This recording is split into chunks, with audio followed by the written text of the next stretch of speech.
담임 목사로서 저는 우리 모든 성도의 가정이 정말 하나님 주시는 복 받기를 간절히 소원합니다.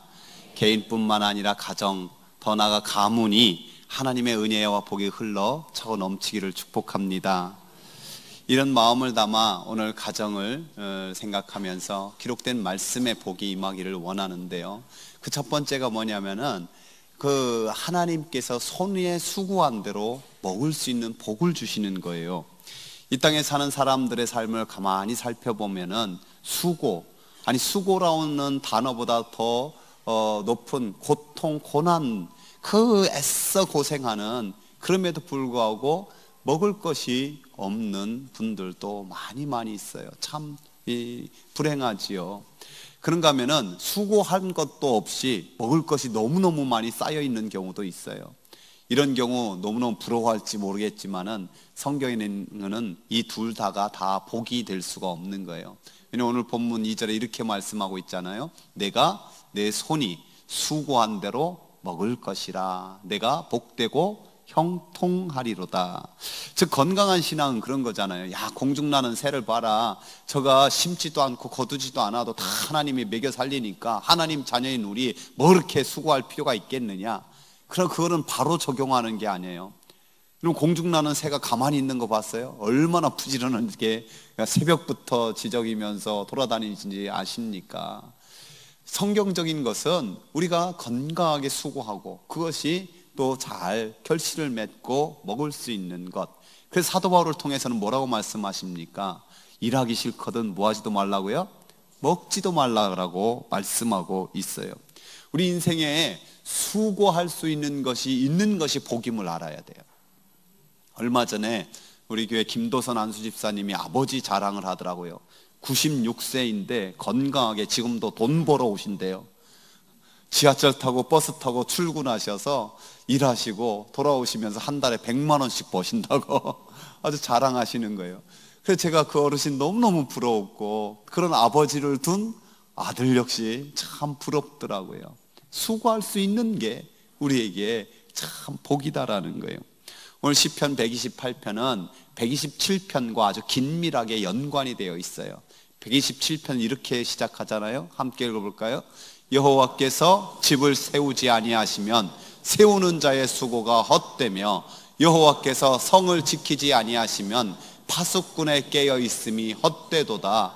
너희가 일찍 일어나고 늦게 먹으며 수고의 떡을 먹음이 헛되도다. 그러므로 하나님께서 사랑하는 자에게는 뭘 줘요?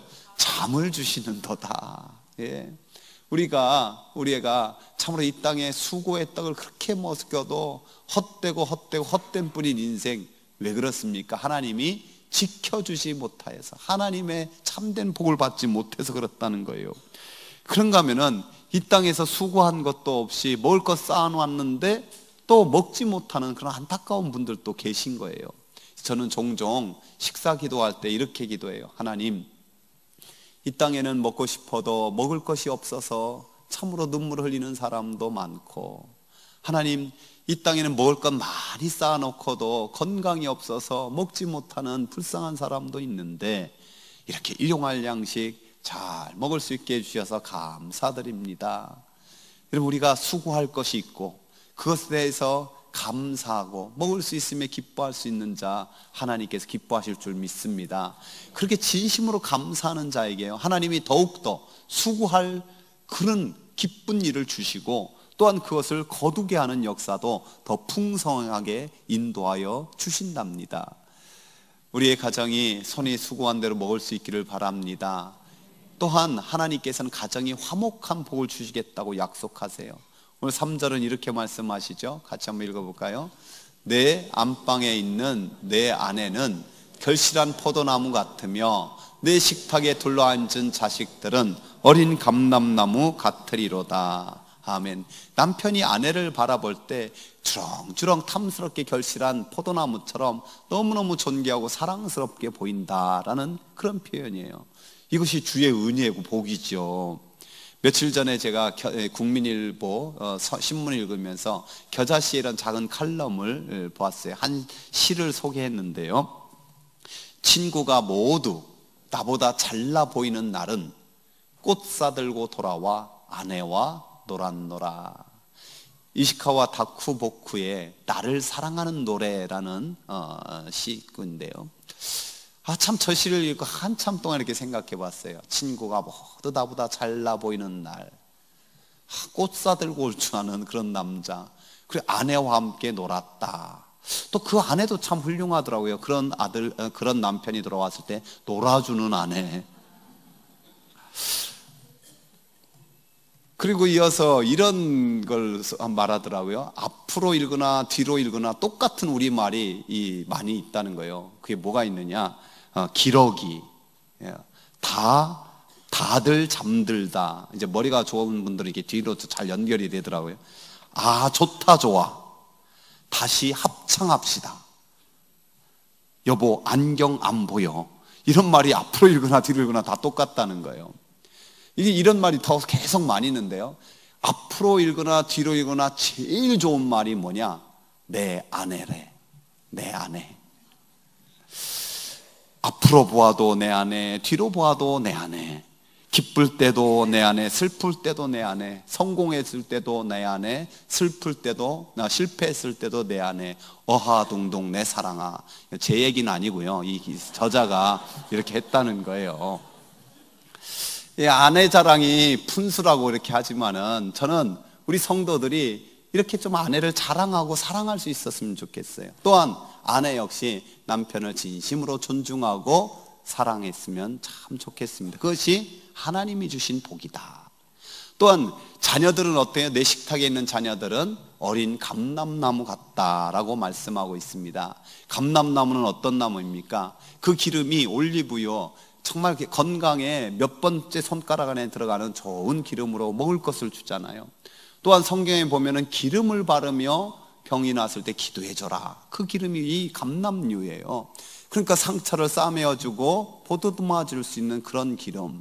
또한 하나님 앞에 제물 드릴 때 관제로 먼저 드릴 수 있는 기름이 이 감람나무, 감람유예요. 그러니까 하나님 앞에 제물 되어 드리는 것.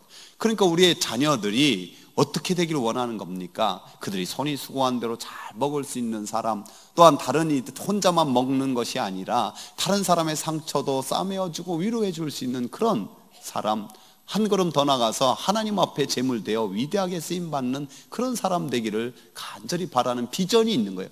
왜? 어린 감람나무니까 아직 그런 열매가 풍성하게 맺지 못하지만은 장차 그렇게 풍성하게 열매 맺어 하나님 앞에 영광 돌리고 많은 사람이 따뜻해 주고 그런 사람으로 하나님께서 쓰임받을 것을 꿈을 가지고 격려하는 그런 가정. 그래서 하나님이 이렇게 말씀하시죠. 마른 떡 한 조각만 있고도 화목하게 하는 것이 제육이 집에 가득하고도 다투는 것보다 낫다고 말입니다. 저와 여러분이 참으로 가정에 이런 화목한 사랑과 비전을 격려하는 귀한 천국의 지점되기를 축복합니다. 하나님께서 복을 주시면요, 손이 수고한 대로 먹고요, 화목한 그런 복이 있고요, 더 나아가서 믿음의 가문이 되는 복이 있답니다. 우리 5절 6절 한번 더 읽어봅시다. 여호와께서 시온에서 내게 복을 주실지어다. 너는 평생의 예루살렘의 번영을 보며 내 자식의 자식을 볼지어다. 이스라엘의 평강이 있을지어다. 아멘. 이것이 민족을 향한 복이도 되지만요, 여러분, 시온에서 복을 준다, 시온의 복이다, 이게 무슨 뜻입니까? 영적인 복이에요. 우리 마음에 시온의 대로가 열렸다, 하나님에게 나가는 길이 활짝 열렸다, 그런 거죠. 또한 예루살렘의 번영이다. 단순히 예루살렘의 부귀영화가 되는 것도 있겠지만은 영적으로 하나님의 귀한 은혜와 복이 가득한다. 그래서 자식의 자식을 보아라. 손주도 보고 증손주도 보고 장수하는 것도 있겠지만은 그 자녀손들이 연이어서 참으로 시온의 복, 예루살렘의 복, 영적인 그 복이 그 심령에 가득 채워져서 자자손손 하나님을 잘 믿는 믿음의 가문 되기를 간절히 바라고 있는 거예요. 여러분, 성경에도 보면은 이 신앙의 계승이 실패한 가정들이 있잖아요. 훌륭한데 엘리 제사장, 그는 사무엘의 스승이었어요. 사무엘에게 하나님 말씀을 어떻게 듣는지를 가르쳐 주시는 분이었어요. 그런데 안타깝게도 사무엘에게는 하나님의 말씀 듣는 법을 가르쳐 줬지만은 자기 자녀들에게는 하나님 말씀 듣는 법을 가르쳐 주지 못했어요. 그래서 그들이 참으로 방탕한 자가 되어버리고 말았잖아요. 사무엘도 마찬가지예요. 여러분, 사무엘 같은 선지자 중에 선지자가 어디 있었습니까? 그의 말이 하나도 땅에 떨어지지 않았다라고 성경은 기록하고 있어요. 그럼에도 불구하고 안타깝게 사무엘도 그의 자녀들에게 하나님 말씀을 제대로 들려주지 못했어요. 그 결과 어떤 일이 일어났습니까? 우리에게 왕을 세워달라고, 당신의 자녀들은 당신 같지 않다고, 그래서 왕을 요구하잖아요. 다윗도 마찬가지죠. 하나님 마음에 맞는 그런 훌륭한 다윗, 그러나 그의 자녀들에게는 근친상간의 간음의 역사가 있고, 또 뭐가 있습니까? 살인이 일어나고, 참 부끄러운 자녀들의 삶이 있었어요. 지금 지난주에 말씀드렸듯이 유럽의 교회들이 어르신들만 몇몇 남아서 예배드리는, 주님께서 다시 오실 때 내가 믿음을 보겠느냐, 참 안타까운 현실이 있어요. 근데 오늘 우리나라도 그것이 먼 나라의 이야기가 아니라는 사실을 인식해야 돼요. 지금 대학교의 청년들이 3% 정도가 실질적으로 믿음 생활한다는 거예요. 청소년들이 5% 내지 6%가 믿음 생활한다는 거예요. 선교학적으로 5% 미만이면은 미전도 종족이에요. 그러니까 우리나라의 청년들은 이미 미전도 종족에 속하는 거고, 청소년들은 미전도 종족에 가까이 와 있는 거예요. 이것을 염려하며 기도하는 사람들, 특별히 우리 가정부터 이 신앙의 계승이 잘 일어나기를 힘쓰시기를 바랍니다. 우리가 정말 우리 자녀손들에게 신앙 계승을 못하면 암울한 시대가 와서 주님 오실 때 믿음을 볼 수 있는 것이 없는 거예요. 신약성경에는 신앙 계승을 위해서 노력하는 것, 또 그런 모습들 찾아볼 수 있어요. 어린아이를 품에 안고 애들은 가라 하는 그런 문화 속에서 예수님께 내 자녀를 축복해달라고 기도해달라고 찾아오는 어머니, 얼마나 귀합니까? 여러분, 보리떡 5개와 물고기 2마리를 주님 앞에 올려드린 그 아이의 손길, 누구 때문에 있겠어요? 그의 부모님이 그렇게 신앙교육을 시켰기 때문에 있는 거죠. 또한 성경은 사도 바울을 통해 디모데의 가정을 이렇게 소개하고 있어요. 함께 읽어볼까요?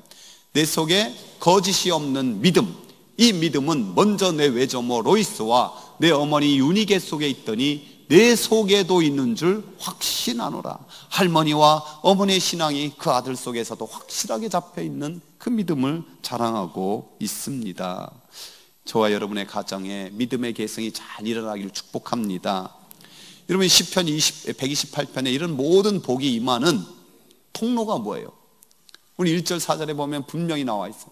여호와를 경외하는 자에게, 그의 도의 길을 걷는 자에게, 여호와를 경외하는 자에게 이런 복을 주시겠다라고 반복해서 말씀하고 있답니다. 여러분, 다윗을 보면 알 수 있어요. 다윗이 비록 그 가정의 자녀들이 좀 그런 허물이 많다 하더라도 그래도 정말 하나님 마음에 합한, 정말 하나님을 경외하기를 힘쓴 그런 사람이었잖아요. 그래서 하나님께서 그 후에 그의 자녀 손들에게 뭐라고 말씀하시는지 아세요? 이렇게 말씀하세요. 여호와께서 다윗의 집을 멸하기를 즐겨하지 아니하셨음은 이전에 다윗과 더불어 언약을 세우시고 또 다윗과 그의 자손에게 항상 등불을 주겠다고 말씀하심이었더라. 여러분, 다윗이 정말 하나님을 경외하니까 그의 자손들이 조금 허물 많고 그렇더라도 그들을 멸하지 아니하시고 항상 등불을 그 가문에 빛나게 해주시겠다, 주님이 약속해 주시는 거예요. 얼마나 귀합니까? 하나님께 사랑하는 성도 여러분, 여호와 하나님을 경외하십니까? 다시 한번 물어볼게요. 여호와 하나님을 경외하십니까? 진심으로 경외하십니까? 그럼 우리가 좀 돌아볼 수 있어야 돼요. 내가 정말 여호와 하나님을 진심으로 경외한다면 이 시편 128편의 복이 내 가정과 가문에 임하고 있는가? 그 결과가 임해야 되잖아요. 임하지 않는다면 심각하게 고민해 봐야 돼요.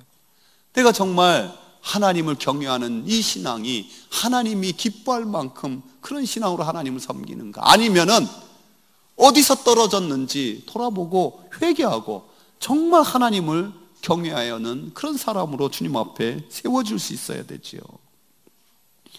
우리 하나님 경외한다는 것, 어떤 책을 읽다 보니까 목사님께서 어떤 목사님이 좀 가벼운 표현이지만 좀 뼈대 있는 표현으로 이렇게 표현했더라고요. 경외한다는 것은 정말 사랑하는 거지만은 까불지 않는 것이다. 하나님을 망령되이 여기지 않는다는 거다. 하나님의 살아계심을, 시퍼렇게 살아계심을 두렵고 떨림으로 섬기는 것이다. 하나님을 경외하심 잘 보여준 분이 믿음의 주에 온전케 하신 우리 주 예수 그리스도시죠. 예수님께서 십자가를 앞에 두고 간절히 기도하였잖아요. 눈물을 흘리며 땀 흘리며 그 땀방울이 핏방울이 되도록 기도한 것, 그 모습을 히브리서에서는 이렇게 소개하고 있습니다. 그는 육체에 계실 때에 자기를 죽음에서 능히 구원하실 이에게 심한 통곡과 눈물로 간구와 소원을 올렸고 그의 경건하심으로 말미암아 들으심을 얻었느니라. 이 경건으로 해석된 저 부분이 개역성경에는 경외, 하나님을 경외하심을 했는데 세번역 성경에서는 이렇게 번역하고 있어요. 우리 함께 읽어볼까요? 예수께서 육신으로 세상에 계실 때에 자기를 죽음에서 구원하실 수 있는 분께 큰 부르짖음과 많은 눈물로써 기도와 탄원을 올리셨습니다. 하나님께서는 예수의 경외심을 보시어서 그의 간구를 들어주셨습니다. 참으로 내 뜻 버리고 내 원 버리고 하나님의 뜻, 하나님의 원대로 해옵시고 그것을 진심으로 소망하며 기도하는 이 경외하심, 이로 말미암아 하나님의 그의 기도를 들으셨다라는 거예요. 그렇다면은 이제 우리의 할 일이 무엇입니까? 참으로 하나님을 경외하는, 참되게 경외하는 성도가 되는 거죠. 나뿐만 아니라 우리 온 가족들이 함께 하나님을 잘 경외하는. 그래서 우리 자녀손들에게 맛있는 거 사주고 좋은 옷 입혀주고 또 그들이 꿈을 잘 가질 수 있도록 공부를 잘 할 수 있도록 도와주고 사랑을 듬뿍 해주고 너무너무 중요한 일이에요. 잘 하세요. 그러나 그들에게 하나님 경외하심을 가르치지 않는다면은 중요한 일은 했을지 모르지만은 최고로 중요한 일은 못한 것임을 꼭 기억해야 돼요. 제가 최근에 읽고 있는 책이요, 내 자녀가 하나님을 진짜 만나는 순간이라는 책이에요. 부제로 뭐라고 붙여 있냐면 믿음의 계승을 위한 간절한 소원.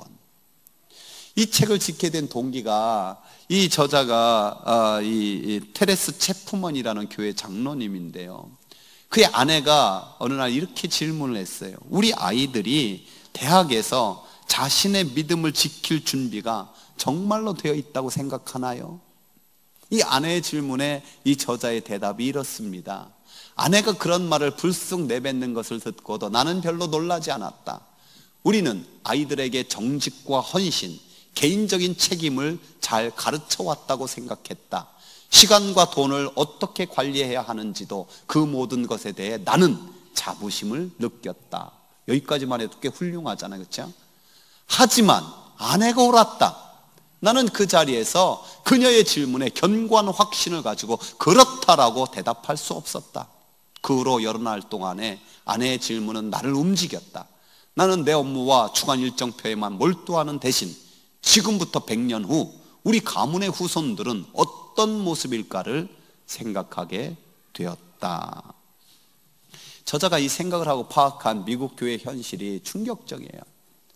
그리스도인이라고 하면서 가정 속에서 신앙을 권면하거나 믿음의 성장을 영향력을 미치려는 분명한 목적을 가지고 서로 관여하는 가정이 10%도 되지 않는다는 사실.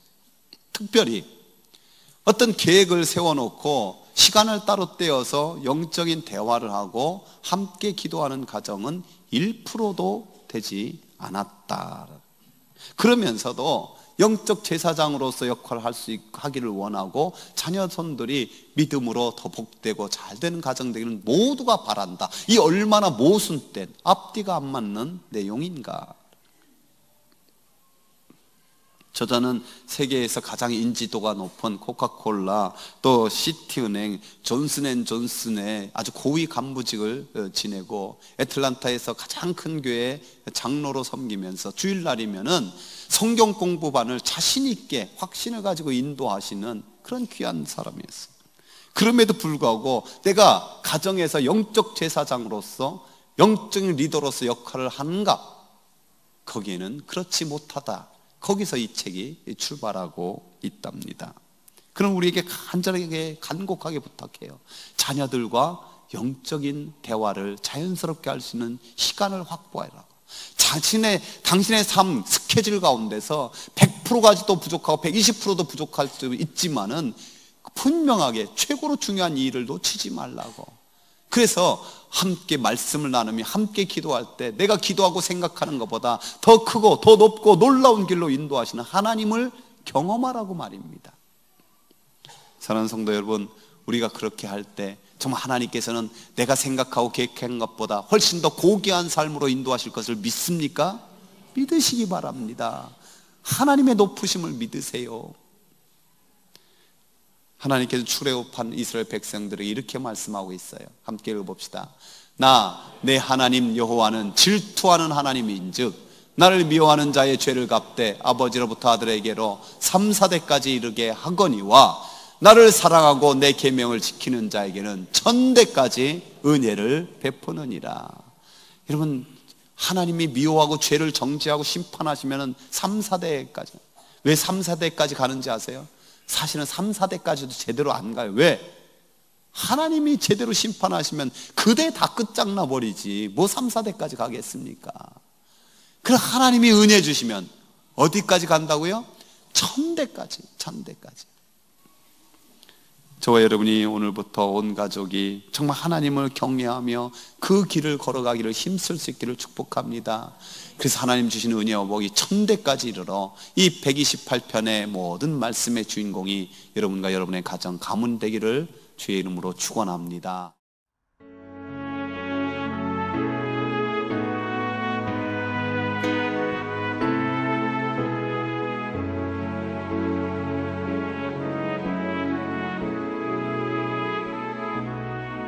주님